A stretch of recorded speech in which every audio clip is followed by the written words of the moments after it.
दोस्तों, जैसा कि आपको विदित है कि हम प्रतिवर्ष इनकम टैक्स का कैलकुलेशन करने के लिए एक एक्सेल शीट प्रोवाइड करवाते हैं।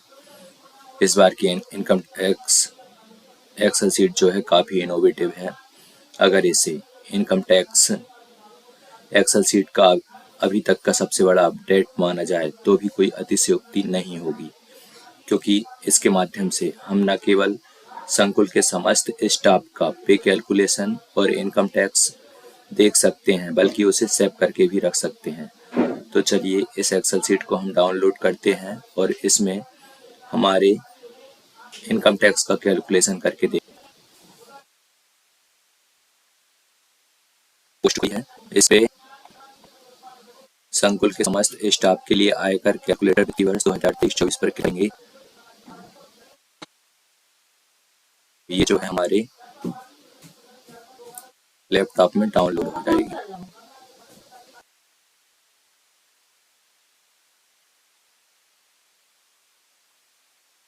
अब इसको यहाँ से हम खोलेंगे। तो यहाँ पे पासवर्ड मांगेगी, पासवर्ड डालेंगे ITC 2024।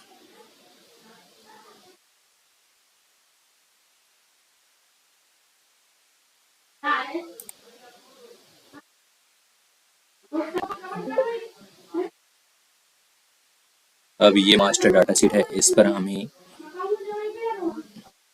पीली सेल को फिल करना है। यहाँ पे सबसे पहले अपना नाम लिखेंगे, यहाँ पर पिताजी का नाम लिखेंगे, यहाँ पर अपना पद लिखेंगे, यहाँ पर डेट ऑफ बर्थ लिखेंगे, यहाँ पर ऑफिस नेम लिखेंगे, यहाँ पर संकुल का नाम लिखेंगे। संकुल का नाम जो है पूरा लिखना है, क्योंकि इसी से पे कैलकुलेशन की हेडिंग बनती है।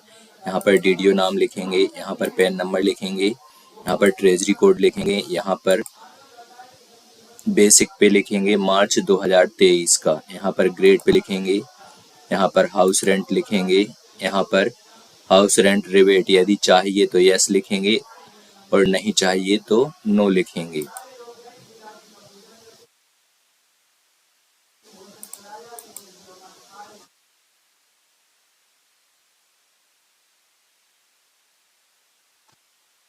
यहाँ पर ट्राइबल एरिया अलाउंस यदि मिलता हो तो यहाँ पे लिख देंगे, अन्यथा ऐसा ही रहने देंगे। व्हीकल अलाउंस लिखेंगे, चिल्ड्रन एजुकेशन अलाउंस लिखेंगे, टैक्स वन प्रॉपर्टी को लिखेंगे, यहाँ पर प्रोफेशनल टैक्स लिखेंगे, यहाँ पर जनरल प्रोविडेंट फंड यानी GPF लिखेंगे, यहाँ पर GIS लिखेंगे, यहाँ पर अदर लिखेंगे, यहाँ पर रिकवरी यदि कोई हुई हो तो उसको लिखेंगे, यहाँ पर अग्रिम टैक्स लिखेंगे। अगर आपका अग्रिम टैक्स कटता है तो उसको हम यहाँ पर लिख देंगे। यहाँ पर 7th पे 3rd इंस्टॉलमेंट लिखेंगे, यहाँ पर 7th पे 4th इंस्टॉलमेंट लिखेंगे, यहाँ पर DA लिखेंगे, यहाँ पर सप्लाई पे लिखेंगे, यहाँ पर अदर एरियर लिखेंगे, यहाँ पर इनकम फ्रॉम हाउस प्रॉपर्टी, यहाँ पर इनकम फ्रॉम बिजनेस प्रोफेशन लिखेंगे,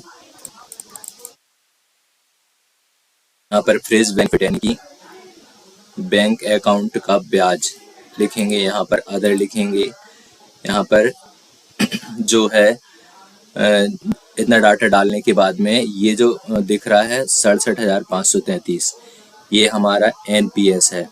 अगर हमारा 80C की सीमा में 1,50,000 से अधिक इन्वेस्टमेंट होगा तो हम इस NPS को 2 भागों में लिख सकते हैं। NPS 80 CCD 1B में 50,000 और बाकी का 17,533 यहाँ लिख देंगे। इसके बाद में यहाँ पे पर्सनल प्रोविडेंट लिखेंगे, यहाँ पर लाइफ इंश्योरेंस प्रीमियम लिखेंगे, यहाँ पर यूलिप पॉलिसी लिखेंगे, यहाँ पर पोस्टल लाइफ इंश्योरेंस लिखेंगे, यहाँ पर नेशनल सेविंग सर्टिफिकेट NSC लिखेंगे, यहाँ पर सुकन्या समृद्धि योजना में यदि इन्वेस्ट किया है तो वो लिखेंगे, यहाँ पर ट्यूशन फीस 2 बच्चों की वो लिखेंगे, यहाँ पर होम लोन प्रिंसिपल अमाउंट लिखेंगे, यहाँ पर एजुकेशन लोन प्रिंसिपल अमाउंट लिखेंगे, यहाँ पर मेडिकल एक्सपेंडिचर 80 DDB उसको लिखेंगे। यहाँ पर मेडिकल इंश्योरेंस 80 D लिखेंगे। यहाँ पर 80 DD लिखेंगे। यहाँ पर सेक्शन 80 G लिखेंगे। यहाँ पर फिजिकल डिसेबिलिटी 80 U लिखेंगे। यहाँ पर RG equity saving scheme 80 CCG लिखेंगे। यहाँ पर interest on education loan 80 E लिखेंगे। यहाँ पर 80 E इन्वेस्टमेंट 80 EE यानी कि आपने जो है होम लोन लिया है तो उसको लिखेंगे। यहाँ पर इंटरेस्ट ऑन होम लोन उसको लिखेंगे। इस प्रकार यह सीट कंप्लीट होने के बाद में हम जाएंगे पे कैलकुलेशन पर।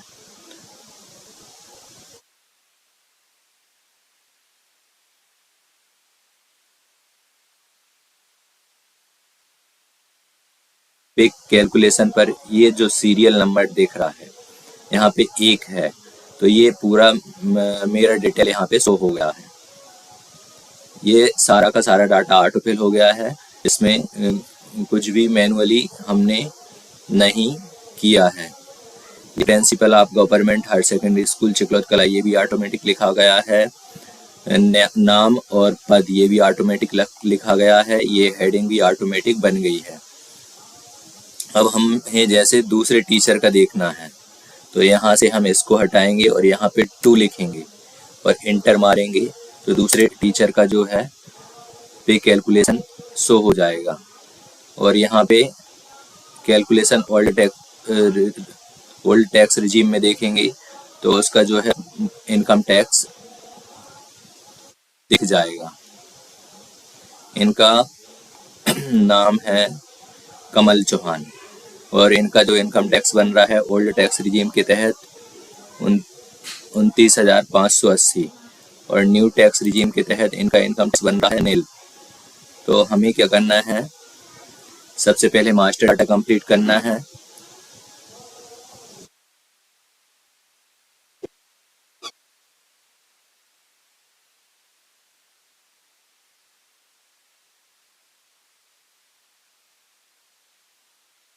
मास्टर डाटा कंप्लीट करने के बाद में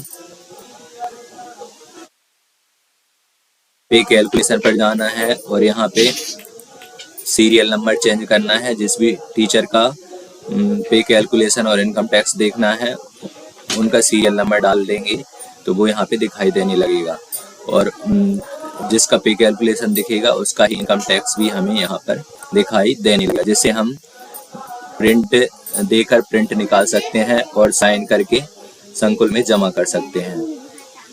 तो ये जो है हमारी इनकम टैक्स है। इनकम टैक्स की एक्सेल शीट है और काफ़ी इनोवेटिव है।